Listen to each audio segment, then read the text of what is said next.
Hello guys, welcome to Throne Academy. நம்ம இன்னைக்கு இந்த லைவ் டெஸ்ட்ல என்ன பார்க்க போறோம் பார்த்தீங்கன்னா, முகலாய பேரரசு. ஓகேங்களா? எல்லாருக்குமே தெரிஞ்ச ஒரு விஷயம் தான். ஒரு மிகப்பெரிய ஒரு சாம்ராஜ்யம் அமைக்கப்பட்டிருக்கு. அதுல இருந்து ஒரு கொஷின்ஸ் கேட்க போதும். அந்த கொஷின்ஸ் எல்லாத்துக்குமே பொறுமையா ஆன்சர் பண்ணுங்க. நான் இப்பவும் சொல்றேன், இந்த டாபிக்ல எல்லாமே இம்பார்ட்டன்ஸ் கொஸ்டின் தான். ஓகேங்களா? சார் இது இம்பார்ட்டன், அது இம்பார்ட்டன் கேட்கக்கூடாது. இன்னைக்கு யார் யார் ஃபுல் மார்க் எடுக்கிறாங்கன்றத நம்ம பார்க்கலாமா? ஓகே, சேலஞ்சுங்க இது உங்களுக்கு. சரிங்களா? ஓகே, ஃபர்ஸ்ட் கொஸ்டின் போயிடலாமா? ரெடி?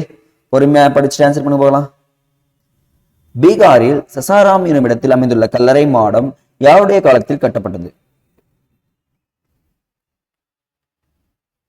அவசரம் வேண்டாம், பொறுமை வேண்டும்,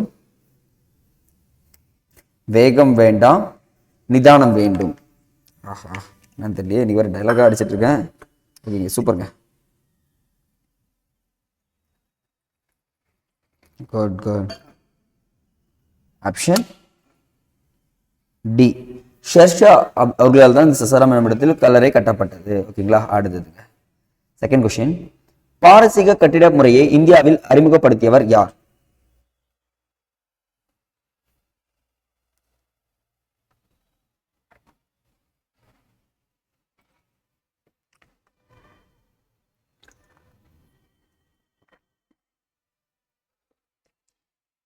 good good good. Option D, பாபரால் தான் அறிமுகம் செய்யப்பட்டது. ஓகேங்களா? அடுத்தது மூன்றாவது கேள்விங்க. எந்த இடத்தில் உள்ள அக்பரின் கல்லறை கட்டிட பணிகளை ஜஹாங்கீர் நிறைவு செய்தார்? அப்ப அக்பரின் கல்லறை எங்க இருக்குன்னு கேட்டிருக்கேன்.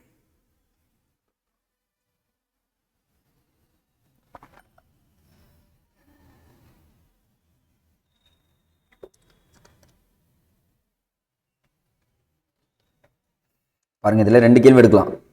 அக்பரின் கல்லறையை நிறைவு செய்தவர் யாருன்னு கேட்டா ஜஹாங்கீர் எடுத்துக்கலாமா? எந்த இடம்னு கேட்டாங்கன்னா ஆப்ஷன் சி, சிக்கந்தராபாத். ஓகேங்களா? இந்த இடத்துல தான் பார்த்தீங்கன்னா நிறைவு செஞ்சிருப்பாரு. ஓகே, நெக்ஸ்ட்டுங்க. இந்தியாவில் முகலாய வம்சத்தின் ஆட்சி தலைநகரமாக கொண்டு துவங்கியது எந்த இடம்? ஒரு ஆட்சி ஏதோ ஒரு இடத்துல தலைநகரமாக கொண்டு தொடங்கிச்சு, எந்த இடம்னு கேட்டிருக்கேன்.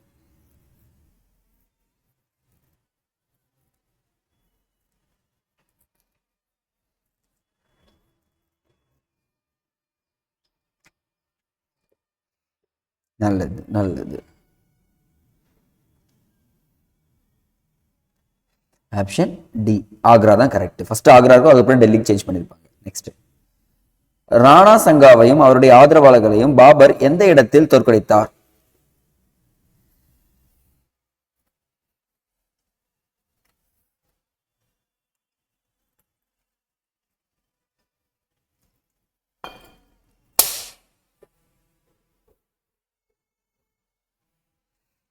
ஆப்ஷன் டி, கன்வான்ற ஒரு இடத்துல தான் பார்த்தீங்கன்னா அவங்க ரெண்டு பேரும் தோற்கடிச்சிருப்பாங்க. அடுத்தது. தந்தேரி தலைவருக்கு எதிரான போரில் பாபர் வெற்றி பெற்ற ஆண்டு பார்க்கலாம். சேலஞ்ச். நான் குட் சொன்னா பாதி பேர் அப்படியே அது ஆன்சர் நினைச்சிட கூடாது. ஓகேங்களா?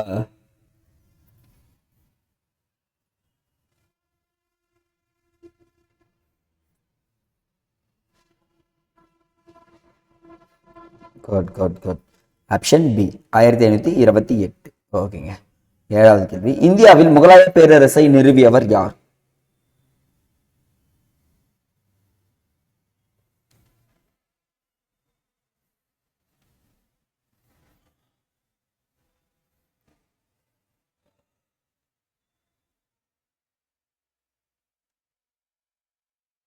Good. Option C, Zahiruddin Muhammad Babur. ஓகேங்களா? பாபர் தான் இந்த ஜாகிருதீன் முகமதுன்னு சொல்லிட்டு சொல்லியிருக்கோம். ஓகேங்களா? இடத்துல பாபர் மிஸ் பண்ணியிருக்கேன். நிறைய பேர் நல்லா ஆன்சர் சொல்லியிருக்கீங்க. ஈஸியாக எலிமினேஷன் பண்ணிட்டீங்கன்னு நினைக்கிறேன், எனக்கு தெரிஞ்சு. இது மாதிரி எலிமினேஷன் கொஸ்டினும் இருக்குங்க. எந்த ஆண்டு பாபர் வங்காளம், பீகார் ஆகியவற்றை சேர்ந்த ஆப்கானிய தலைவர்களை வெற்றி கொண்டார்?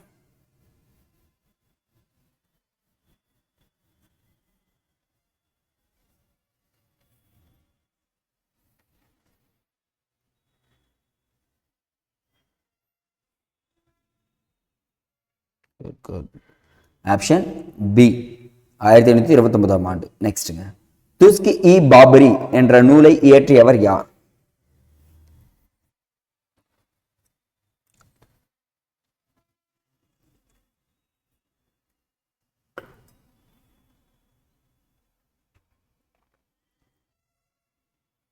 நல்லது நல்லது நல்லது.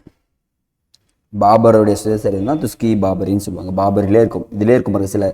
சிலதெல்லாம் இதிலே இருந்துச்சுன்னா ஆன்சர் பண்ணிடணும். அடுத்தது 10வது, பாபர் தமது வெற்றிகளை ஒருங்கிணைக்கும் முன்னரே எந்த ஆண்டு மரணம் அடைந்தார்? இயற்கை எய்தினார் கேட்டிருக்கேன்.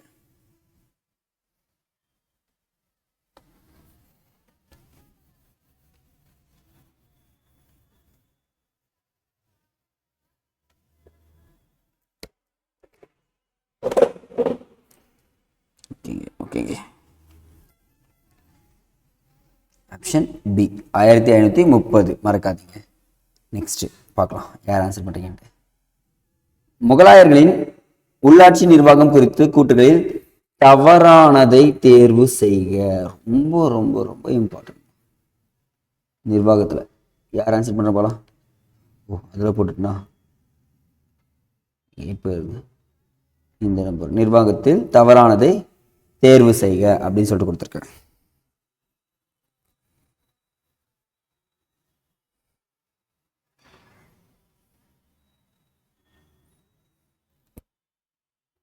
டைம் கொடுக்குறேன், படிச்சுட்டு ஆன்சர் பண்ணுங்க. ஓகேவா?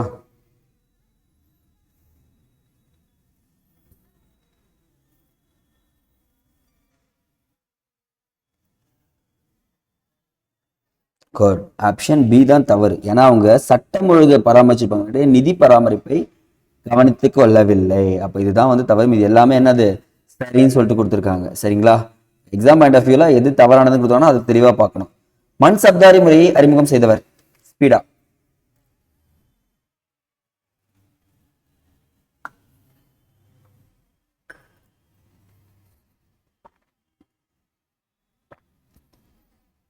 Good good. Option C Akbar தான் பண்ணியிருப்பார். அடுத்தது, யாருடைய காலத்தில் ராஜா தோடர்மால் வருவாய் அமைச்சராக பணியாற்றினார்?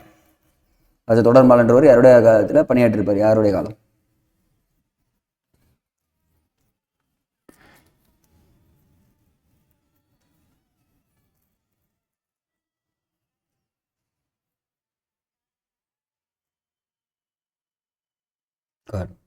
அக்பருடைய காலத்தில் தாங்க.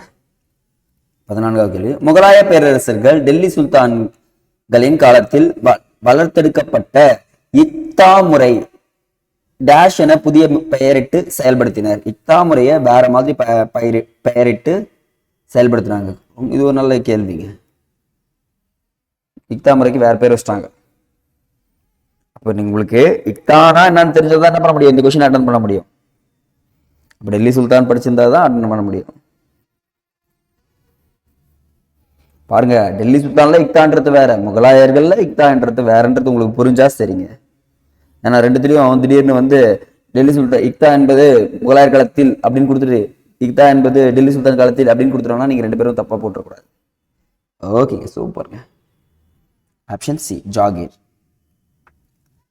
அனைத்து மதங்களிலும் உள்ள சிறந்த கொள்கைகளை ஒருங்கிணைத்து தின் இலாகி எனும் ஒரே சமயத்தை உருவாக்கியவர்?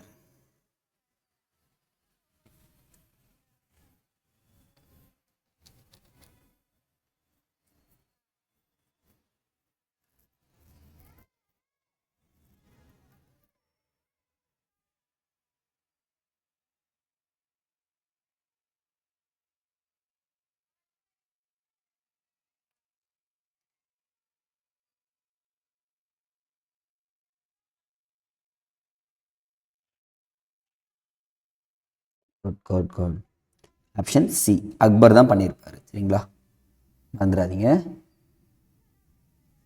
அடுத்து, யாருடைய மரபை பின்பற்றி பாபர் தமக்கு பிடித்த மூத்த மகன் உமாயூனை தம் வாரிசாக அறிவித்தார்? ஏதோ ஒரு மரபை பின்பற்றி இருப்பாரு. ரொம்ப ரொம்ப இம்பார்ட்டன்ட் கேள்வி. தைமூரா, செங்கிஸ்கானா, ஷெர்ஷாவா, அலாவுதீனா?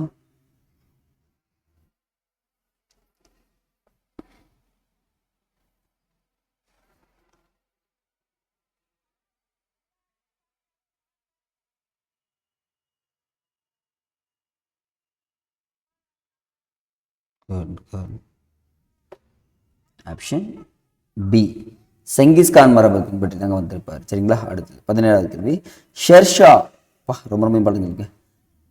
எந்த ஆண்டில் சௌசாயா என்ற இடத்திலும் எந்த ஆண்டில் கனோஜிலும் உமாயூனை தோற்கடித்தார்?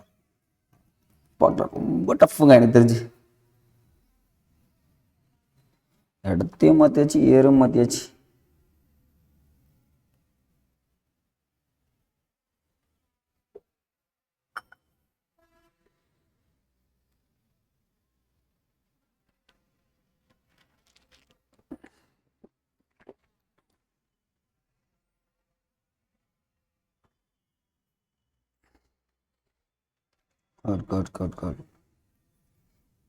ஆப்ஷன் டி அடுத்தடுத்த வருஷமே இருந்திருக்கும். சௌசானா 30, கன்னோஜ்னா 40. ஓகேங்களா, மறந்துடாதீங்க. 18வது கேள்வி, உமாயூன் எந்த ஆண்டு டெல்லியை மீண்டும் கைப்பற்றினார்? எல்லா கேள்வியுமே இம்பார்ட்டண்டா எனக்கு தோணுது. உங்களுக்கு எதனா தோணுதுங்களா? உங்களுக்கும் தோணுமே, தோணும். ஏன்னா எக்ஸாம் வந்துருச்சுல்ல, இதுக்கப்புறம் ஃபயர் மட்டும்தான் இருக்கணும். ஓகேங்களா, சில நெருப்புகளை தண்ணி ஊற்றினா அணைஞ்சிருங்க, ஆனால் எரிமலை குழம்பு இதுக்கு தண்ணி ஊற்றினா அணைக்க முடியாது. அந்த மாதிரி தான் இந்த டிஎன்பிசி ஆஸ்பிரண்ட் நான் சொல்வேன்.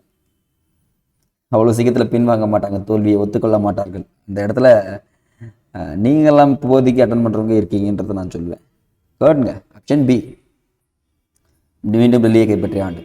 அடுத்தது, ஹுமாயூன் எந்த இடத்தில் உள்ள தமது நூலகத்தின் படிக்கட்டுகளில் மேலேறி விழுந்து மரணத்தை அடைந்தார்? இடறி விழுந்து மரணத்தை அடைந்தார். எந்த இடம்? அவர் படிக்கட்டுலேருந்து ஜஸ்மின் நூலகத்திலிருந்து தான் விழுந்தா தெரியும், ஆனால் அந்த பிளேஸை கேட்டார்களே, ஐயோ எந்த பிளேஸ்ன்னு தெரியலையே. எல்லா படிக்கட்டுலையுமே அவர் இருந்திருப்பாரு, எல்லா இடத்துலையும் நூலகத்தை வேற அமைச்சிருப்பாரு.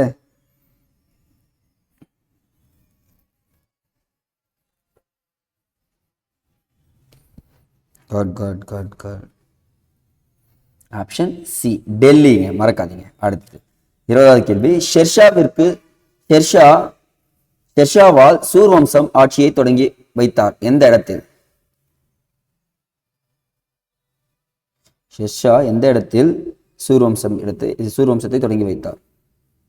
இந்த இடத்துல வந்து எந்த இடம் வரணுங்க, எழுதிருங்க, மன்னித்துக் கொள்ளுங்கள்.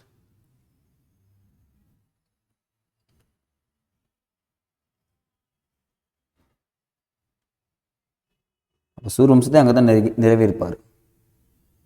இதுவும் ஒரு நல்ல கேள்வி. ஐயோ, மொத்தமாக எல்லாமே இம்பார்ட்டன்ட் போட்டுனே இருக்கேன். காட்.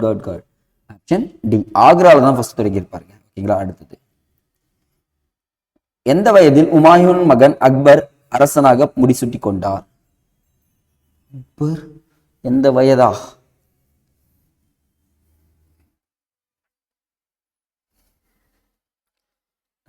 நல்லது.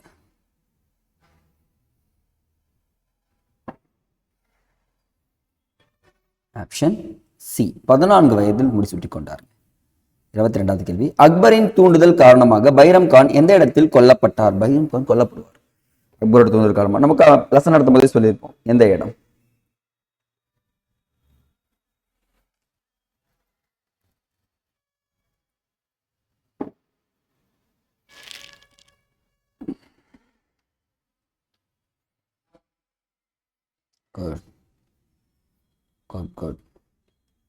ஆப்ஷன் டி குஜராத், மறக்காதீங்க. அடுத்தது 23வது, ராணா உதயசிங்கை அக்பர் தோற்கடித்து சித்தூரையும் ராந்தம்பூரையும் முறையே எந்தெந்த ஆண்டுகளில் கைப்பற்றினார்? ஆஹா, ரெண்டுமே கேட்டுட்டுனா அப்போ இது இம்பார்ட்டன்ட் தான். பார்க்கலாங்க இன்னைக்கு எத்தனை பேர் ஃபுல் மார்க் கொடுக்குறீங்கன்னு சொல்லிட்டு சேலஞ்சுங்க இதெல்லாம். இன்னைக்கு எல்லாருமே போடணும், ஏன்னா இந்த டாபிக்லாம் வந்து பார்த்தீங்கன்னா நீங்கள் மிஸ் பண்ணியிருக்க கூடாது. அதெல்லாம் நான் லெசன் நடத்தும் போதே சொன்னேன், இது இம்பார்ட்டன்ட் அது இம்பார்ட்டன்ட் சொல்லிட்டு.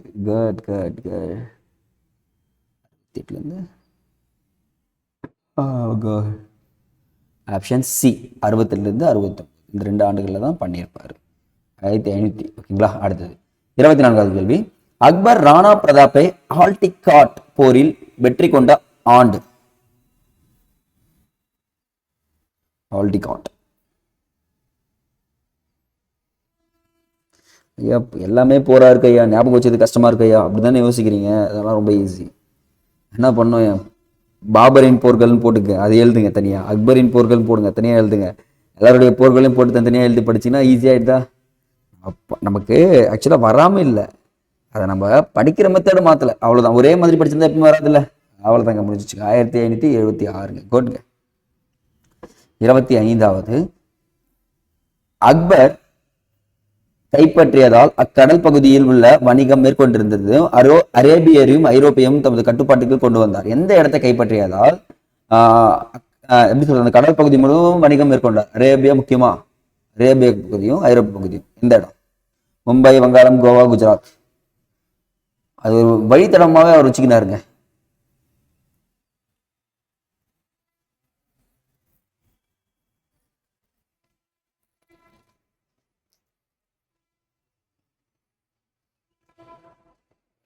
Good, good, good, good. Option D, Gujarat. ஓகேங்களா, அடுத்தது ஒரு ஈஸியான கேள்வியா பாருங்க. 1605 இயற்கை எய்தி அக்பரின் உடல் எங்கு நல்லடக்கம் செய்யப்பட்டது?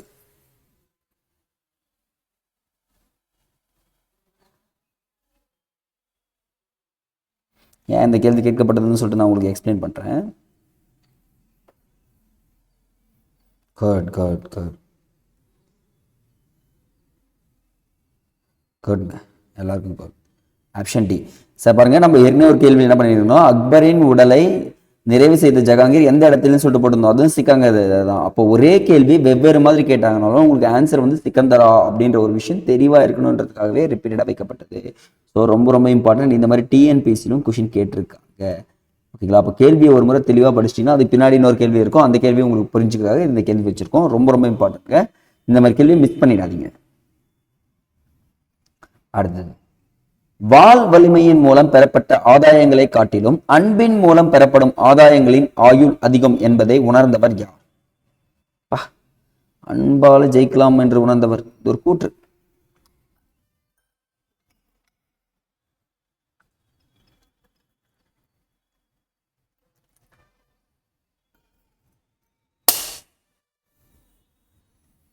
Good good good.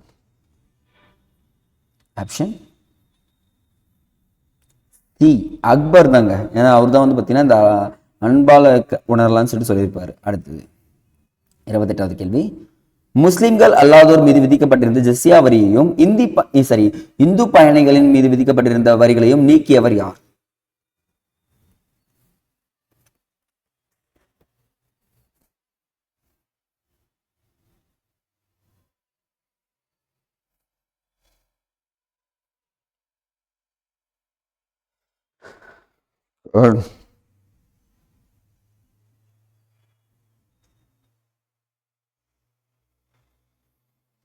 Option C, Akbar. ஓகேங்களா, மறக்காதீங்க. சரிங்களா, அவர்தான் ஜிஸ்யா வரியை ஒழித்தவர். நம்ம லெசன் நடக்கும்போது சொல்லியிருப்போம். 29வது, அக்பர் காலத்தில் ஜெய்ப்பூரை சேர்ந்த ராஜா மான் சிங் என்பவர் எந்த பகுதியின் ஆளுநராக நியமிக்கப்பட்டார்?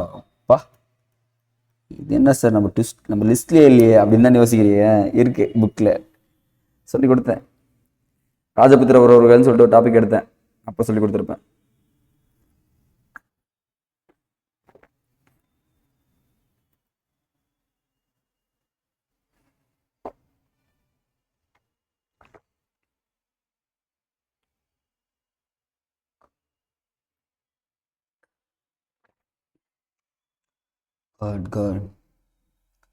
காபூல் பகுதி. ஓகேங்களா, அந்த பகுதியில் தான் கொடுத்துருப்பாங்க. சரிங்களா, நெக்ஸ்ட் 30வது கேள்வி, அமிர்தரசில் அக்பருக்கு பரிசாக வழங்கிய இடத்தில் ஹர்மிந்தர் சாஹிப் கருவறை கட்டப்பட்டது. யாருக்கு நினைவாக? இவருடைய நினைவாக அமிர்தரசில் அக்பருக்கு பரிசாக வழங்கிய இடத்துல அமிர்தரசில் ஹர்மிந்தர் கருவறை கட்டப்பட்டது.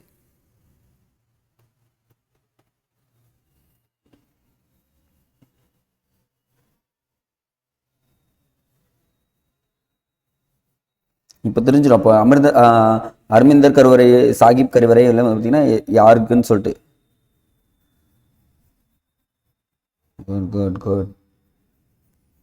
கேள்விகள் எப்படி கேட்டாலும் நான் ஆன்சரை கரெக்டாக செய்வேன் என்று செய்து கொண்டிருக்கும் அனைவருக்கும் வாழ்த்துக்களை தெரிவித்துக் கொண்டு ஆப்ஷன் சி என்பதை நிரூபிக்கிறேன். ஓகே, குரு ராம்தாஸுக்கு அமிர்தசரஸில் அக்பர் பரிசாக வழங்கிய இடத்துல தான் வந்து பார்த்தீங்கன்னா ஹர்மிந்தர் சாஹிப் கருவறை கட்டப்பட்டுள்ளது. ஓகேங்களா, அடுத்தது 31வது கேள்வி, ஜஹாங்கீர் என்பதன் பொருள்? உலகின் கிளி, உலகின் ஒளி. ஐயோ, ஒருவேளை இருக்குமோ? உலகத்தை கைப்பற்றுபவர், உலகத்தின் அரசர், எல்லாமே வருது. பார்க்கலாம் எத்தனை பேர் ஆன்சர் பண்ணுறீங்க. Good good good.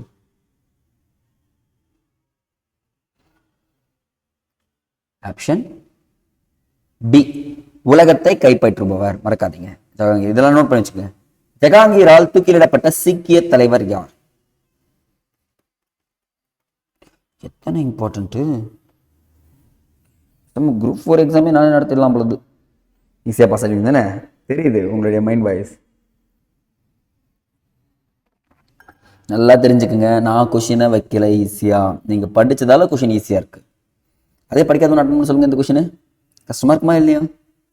ஸோ ஏன் மேலே தப்பு இல்லை, படித்தது உங்களோடது, அது குட் தான் சொல்லுங்கள்.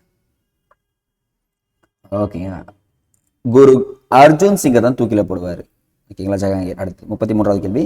எந்த பகுதியை முகலாயர்கள் இழந்து வடமேற்கில் இருந்து வரும் படையெடுப்புகள் இந்தியாவை திறந்த வைத்ததாக தோன்றியதுன்னு சொல்லிட்டு கேட்குறாங்க. திருப்பியும் சொல்கிறேன், ஒரு பகுதியை வந்து பார்த்தீங்கன்னா இழந்துடுறாங்க. அப்போ என்ன பண்ணுறாங்க, வடமேற்குலேருந்து எல்லாருமே வர ஆரம்பிச்சிடுறாங்க. எல்லா பகுதியுமே வடமேற்கில் தான் இருக்குது. நான் எதை போடுறேன்,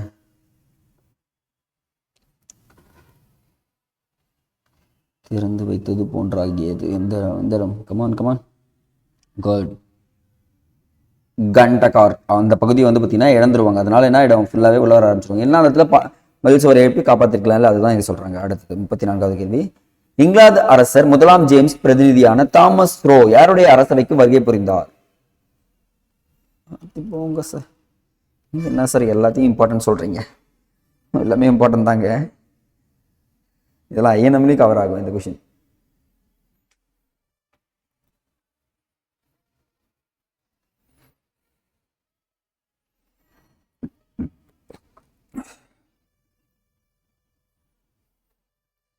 good good good good good. Option B, Jahangir. ஓகேங்களா, மறக்காதீங்க. அடுத்து 35வது. ஜஹாங்கீரின் அனுமதி பெற்று தாமஸ் ரோ எந்த இடத்தில் முதல் வணிக மையத்தை நிறுவினார்?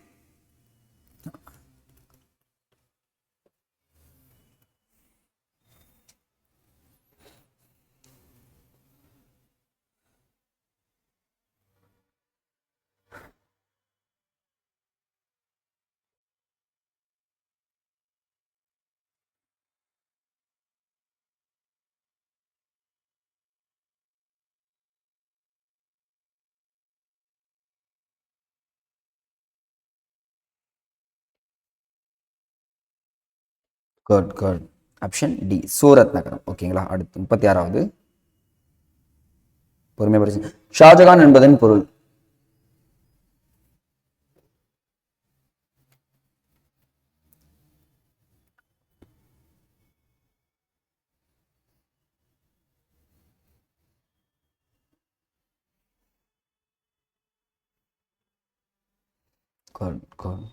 ஆப்ஷன் சி, உலகத்தின் அரசர். 37வது. ஷாஜகான் அகமது நகரை தனது அரசுடன் இணைத்துக் கொண்ட ஆண்டு? இது தாங்க எனக்கு தெரிஞ்சு இதுவும் ஒரு டஃப்பான கொஸ்டின் தான். ஏன்னா இதெல்லாம் படித்தா மட்டும் தான் பண்ண முடியும், சும்மா ஃப்ளூக்கெல்லாம் போடவே முடியாதுங்க. நீங்கள் நினைக்கிற மாதிரி கட்டவே கிடையாது இந்த மாதிரி கொஷின்ஸ்லாம்.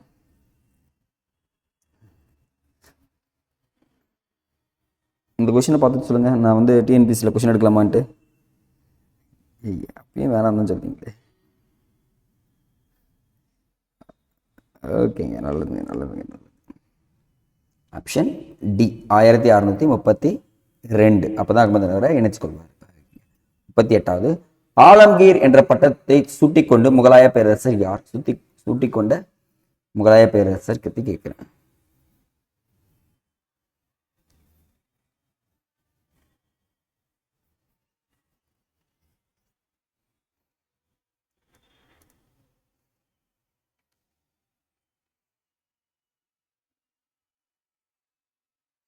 ஆப்ஷன் டி, அவுரங்கசீப் தான் சுட்டி கொண்டிருப்பார். அடுத்தது 39வது கேள்வி. தக்காணத்தில் சிவாஜியின் மகன் சாம்பாஜியுடன் ஒப்பந்தம் மேற்கொண்ட இளவரசர் யார்?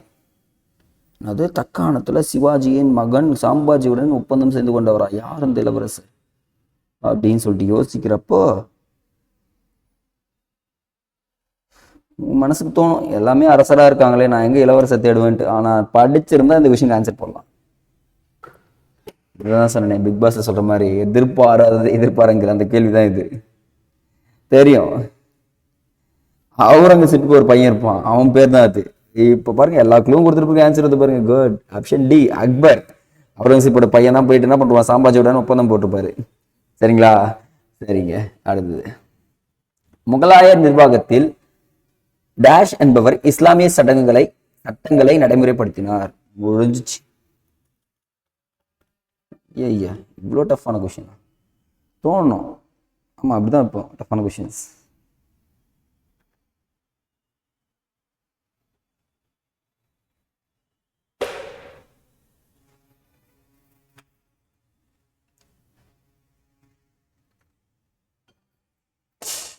Good.